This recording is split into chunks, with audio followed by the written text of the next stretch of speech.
Assalamualaikum warahmatullahi wabarakatuh. Waalaikumsalam warahmatullahi wabarakatuh. Pada kesempatan ini kita akan membahas tentang akhlak terpuji. Akhlak terpuji. Salah satunya adalah jujur, amanah, dan istiqomah. Jujur, amanah, dan istiqomah. Dalam kehidupan sehari, akhlak terpuji hendaknya selalu terapkan dan dilaksanakan dimanapun dan kapanpun berada.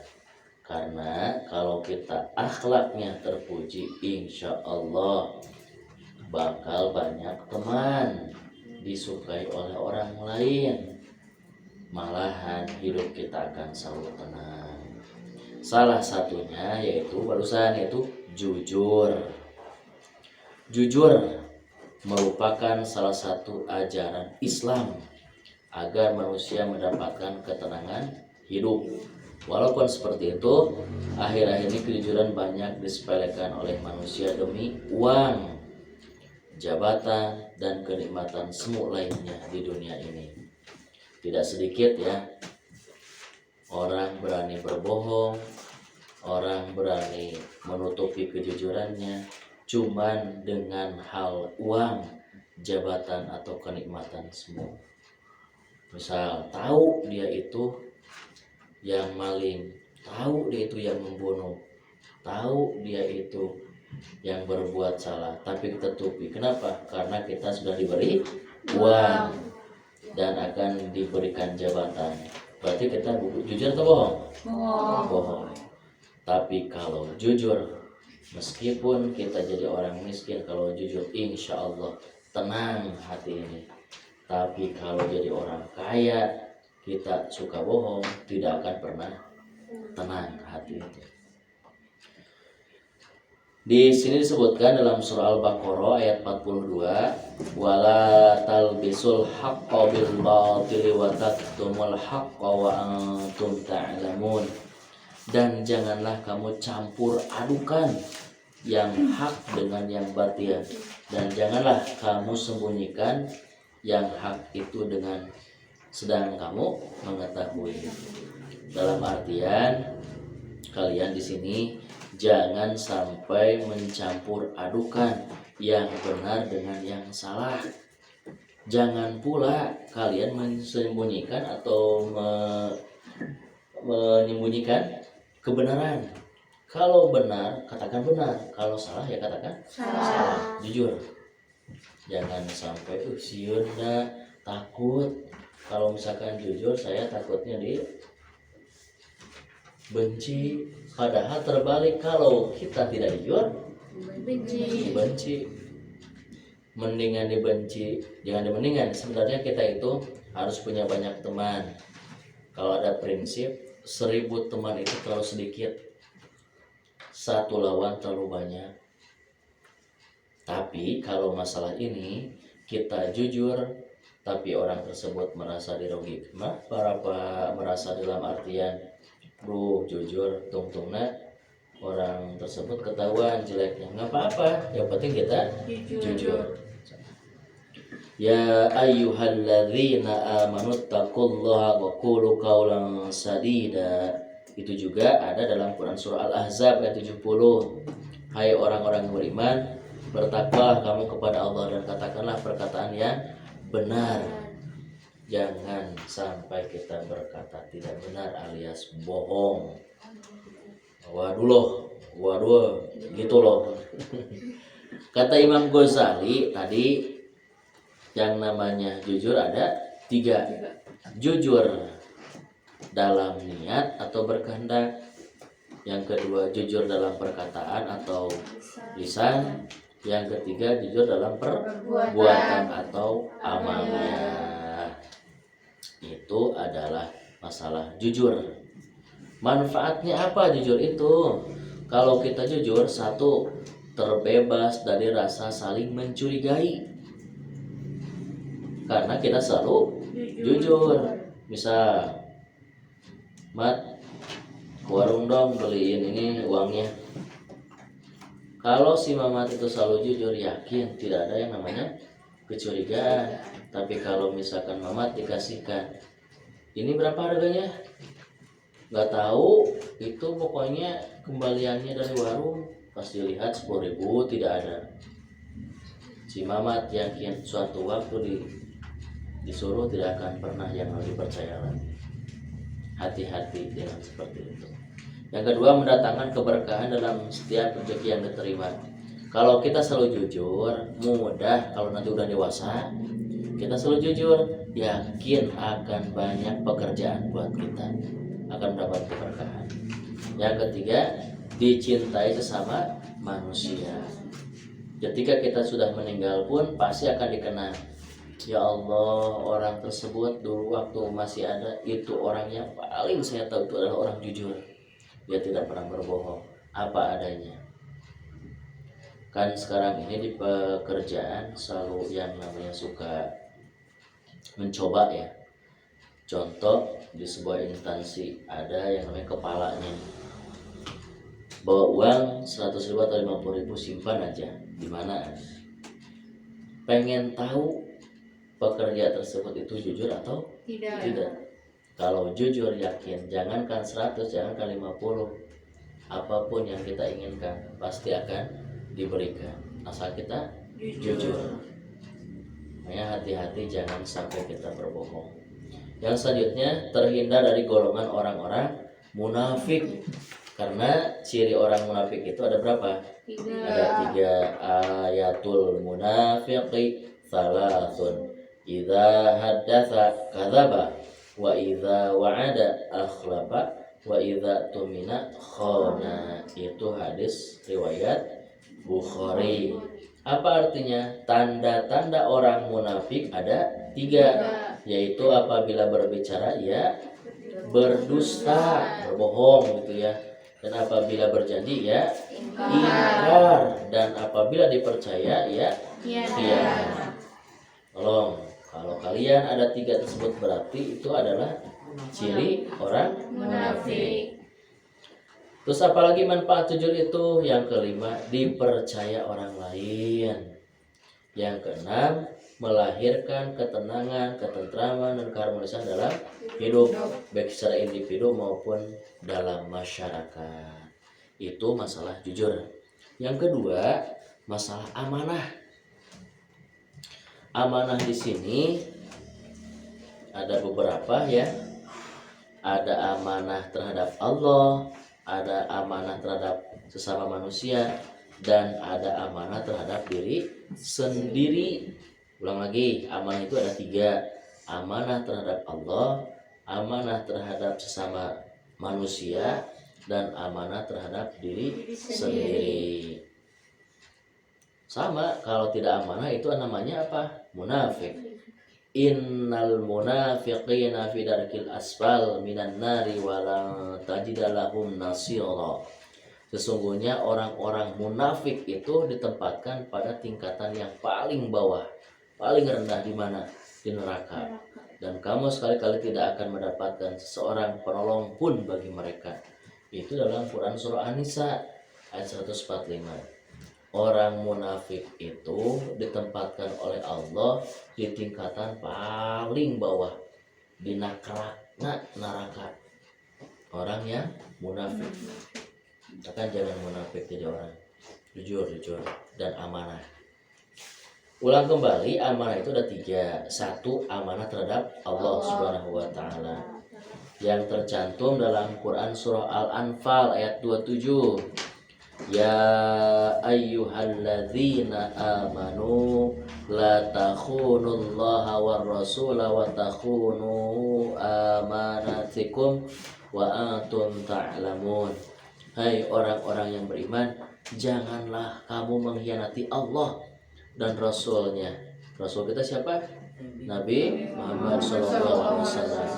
Dan juga janganlah kamu mengkhianati amanah-amanah yang dipercayakan kepadamu, sedang kamu mengetahui apa? Kita itu ada di dunia ini tugasnya ibadah. Wa ma khalaqatul jinna wal insa illa liya'budun. Tidak semata-mata Allah menciptakan jin dan manusia yang untuk beribadah. Ibadah itu banyak, bukan hanya sholat. Sholat tidak mau, puasa tidak mau, zakat tidak mau, orang kaya. Itu bisa dikatakan orang yang tidak amanah terhadap siapa? Terhadap Allah Subhanahu wa Ta'ala. Yang selanjutnya, yang kedua adalah amanah terhadap sesama manusia. Itu terdapat dalam Quran surah An-Nisa ayat 58. An-Nisa ayat 58. Coba dibaca yang laki-laki. An-Nisa ayat 58. An-Nisa itu surah keberapa? Surah keempat ayat 58. Baca Mat. Baca Mat. A'udzubillahiminasyaitonirrajim. Bismillahirrahmanirrahim. Innallaha ya'murukum an tu'addu amanati ila ahliha wa idza hakamtum bainan nasi an tahkumu bil adl. Innallaha ni'ma ya'idukum bih. Innallaha kana sami'an Nasiro. basira. Terima kasih. Artinya sesungguhnya Allah menyuruh kamu menyampaikan amanat kepada yang berhak menerimanya, dan menyuruh kamu apabila menetapkan hukum di antara manusia supaya kamu menetapkan dengan adil. Sungguhnya Allah memberi pengajaran yang sebaik-baiknya kepadamu. Sungguhnya Allah adalah Maha mendengar lagi Maha melihat.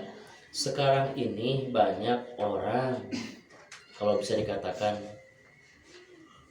hukum itu tajam ke bawah, tumpul ke atas.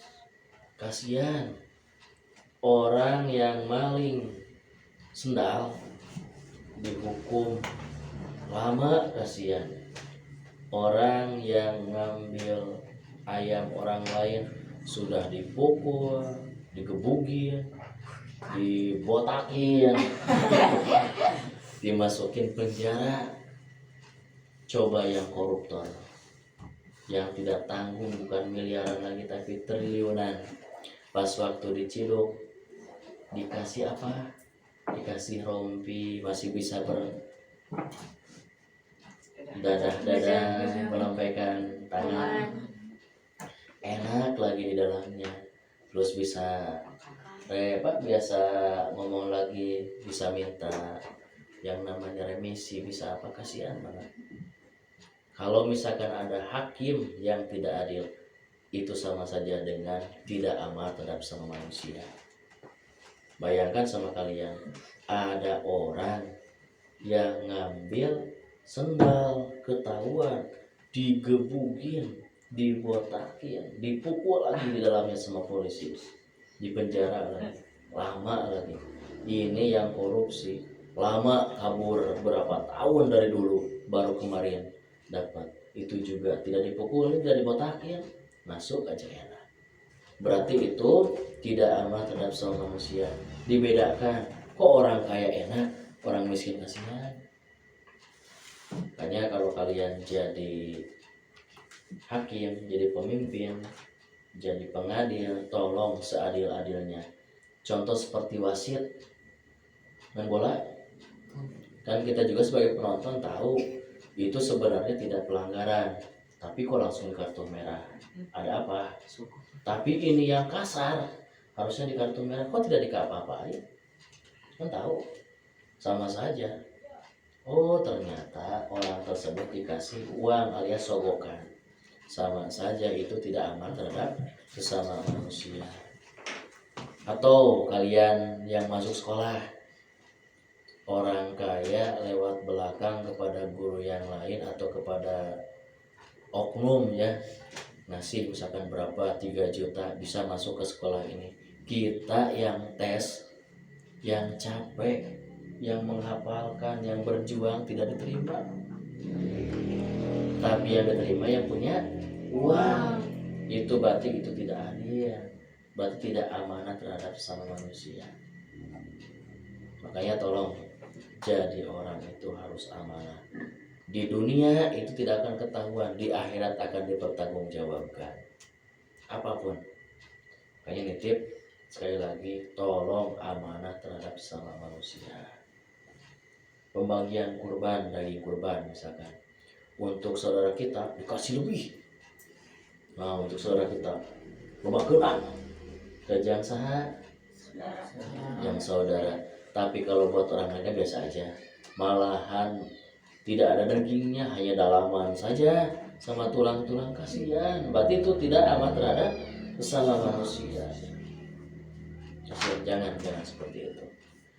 Yang ketiga, ada amanah terhadap diri sendiri. Ada gitu? Ada. Coba lihat dalam surah Al-Mu'minun ayat 8. Al-Mu'minun ayat 8. Coba dibaca teh Bapak. Al-Mu'minun. Al-Mu'minun ayat 8. Surat ke 23. Al-Mu'minun ya. Ayat 8. Walladzina hum enggak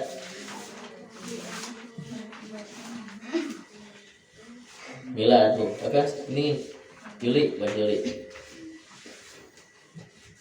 A'udzubillahi minasyaitonirrajim. Bismillahirrahmanirrahim. Walladzina hum liamanatihim wa ahlihim ra'un. Saudara, terima kasih. Walladzina hum liamanatihim wa ahdihim ra'un. Dan orang-orang yang memelihara amanah-amanah yang dipikulnya dan janjinya. Emang apa? Contoh, ini tangan itu ada amanah. Amanahnya apa? Dipergunakan dengan baik. Kita ngambil bukan haknya, berarti kita sudah mendolimi tangan kita sendiri. Berarti tidak amanah. Kita punya kaki, tapi tidak diperjalankan kepada yang baik, tapi kita gunakan kepada perkara yang buruk, berarti tidak amanah. Kita punya otak, kita punya pemikiran, tapi digunakan untuk perkara yang jahat, berarti kita tidak amanah. Tolong, telinga, mata, apalagi mata nih. Mata ini banyak sekali dosanya, apalagi bibir. Makanya nanti di akhirat yang dikunci itu apa? Bibirnya. Kenapa? Bibir itu selalu bersilat lidah, sok ngabohong, suka berkhianat, suka ingkar, yang namanya bibir. Makanya di akhirat ketika dipertanggungjawabkan, si bibir itu dikunci. Mata ngomong, telinga ngomong, tangan ngomong, kaki ngomong, semuanya ngomong. Kata mata, ya Allah ya Rabbi, saya tidak ridho disimpan di orang tersebut. Kenapa? Karena saya selaku mata selalu digunakan untuk kepentingan yang tidak baik. Siksa ya Allah orang ini.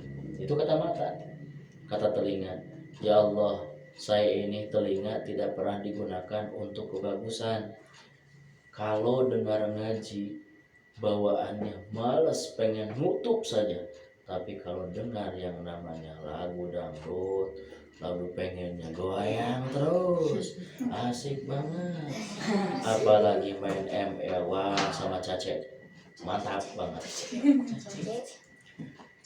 Itu saya tidak ridho, siksa ya Allah orang ini. Itu kata telinga. Kata tangan, ya Allah ya Rabbi, pulang sekolah, pulang ngaji, sendal saya dilemparkan oleh orang tersebut. Saya tidak ridho ya Allah. Tangan terus ngomong, ya Allah iya tangan ini yang melemparkan sendal orang lain. Saya tidak ridho ya Allah. Siksa orang ini. Siksa. Ya Allah ini kaki bukan digunakan untuk bagus, tapi digunakan untuk jelek. Saya tidak ridho. Siksa ya Allah orang ini. Disiksa. Makanya nitip itu amat terhadap diri sendiri. Telinga, mata, bibir, semuanya sampai ada ya dari ujung rambut sampai ujung kuku gunakanlah. Karena apa? Itu ada amanah terhadap diri sendiri. Hati-hati. Yang selanjutnya ada yang disebut dengan istiqomah. Apa itu istiqomah? Kalau orang sudah mengatakan tegedag keanginan, maksudnya apa? Berarti lurus, tidak tergoyahkan, namanya istiqomah. Berarti apa? Sikap kukuh pada pendirian dan konsekuen dalam tindakan. Ulang lagi, istiqomah itu adalah sikap kukuh pada pendirian dan konsekuen dalam tindakan. Istiqomah namanya. Contoh, malam Selasa ngaji, malam Rebo tidak ngaji, malam Kamis tidak ngaji. Nah, malam Selasa ngaji, malam Rebo tidak, malam Kamis tidak, malam Jumat ngaji, malam Sabtu tidak, malam Minggu tidak. Itu berarti tidak istiqomah namanya. Sedikit-sedikit lama-lama menjadi bukit. Istiqomah sedikit buat. Biarin hujan juga, biarin banyak tugas juga, yang penting ngaji jangan terlewatkan. Itu istiqomah namanya. Disabar we ieu makara. Temah moal. Itu berarti tidak istiqomah. Susah istiqomah itu. Kalau di sekolah sholat duha sering tiap pagi. Tanya sama kalian, sekarang di rumah suka sholat duha? Tuh kan, berarti tidak istiqomah. Kalau sholat duhur, kalau berjamaah sama guru suka ba'diyah. Kalau sholat isya di sini suka ba'diyah, tapi ketika libur sekolah, libur pengajian, apakah kalian juga suka sholat ba'diyah? Tidak. Berarti tidak istiqomah. Waktu ngaji, waktu ke masjid pakai kerudung. Pas waktu di rumah dibuka, ke warung pun dibuka, main sama teman dibuka, berarti tidak istiqomah. Itu yang susah. Itu yang susah. Berarti itu cuma apanya? Casingnya saja.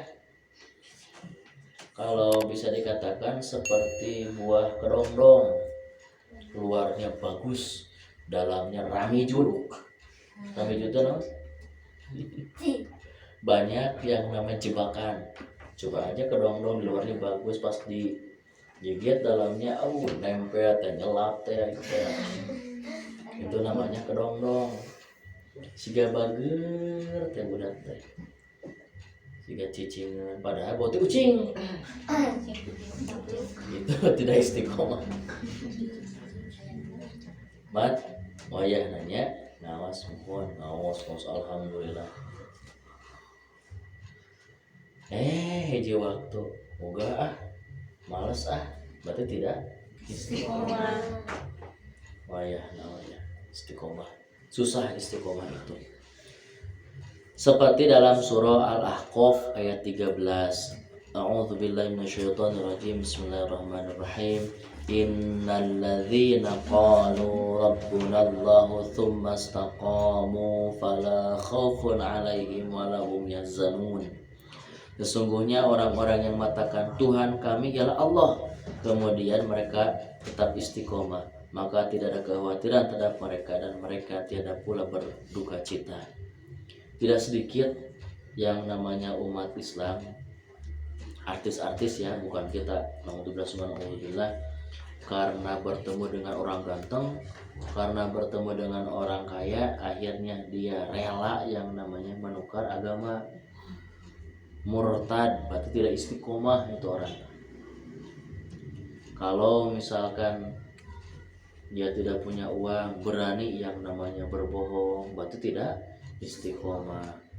Kalau lagi pusing atau gimana segala macam yang haram pun dihalalkan, berarti tidak istiqomah. Tolong Bapak minta sama kalian, istiqomahlah dalam hidup. Kenapa? Karena sikap istiqomah itu dalam sehari-hari bisa memberikan dampak yang positif atau hikmah kepada orang yang mengamalkannya. Apa saja hikmah istiqomah itu? Itu ada 5. Bukan balonku ada 5 ya, tapi hikmah istiqomah. Hikmah istiqomah ada 5. Dor. 1 apa? Mendapatkan apa yang telah dicita-citakan dengan izin Allah Subhanahu wa taala. Mendapatkan apa yang telah dicita-citakan dengan izin Allah Subhanahu wa taala. Kedua, meraih kesuksesan dalam hidup. Meraih kesuksesan dalam hidup. 3, terhindar dari kerapuhan diri, putus asa, dan mudah mengeluh. Yang keempat, hikmah istiqomah itu menunjukkan keuletan dan kesungguhan seseorang dalam menggapai sesuatu. Yang kelima, dimudahkan jalannya oleh Allah Subhanahu wa taala. Ulang kembali. Hikmah istiqomah ada 5. 1, mendapatkan apa yang telah dicita-citakan dengan izin Allah Subhanahu wa taala. 2, meraih kesuksesan dalam hidup. 3, terhindar dari kerapuhan diri, putus asa, dan mudah mengeluh.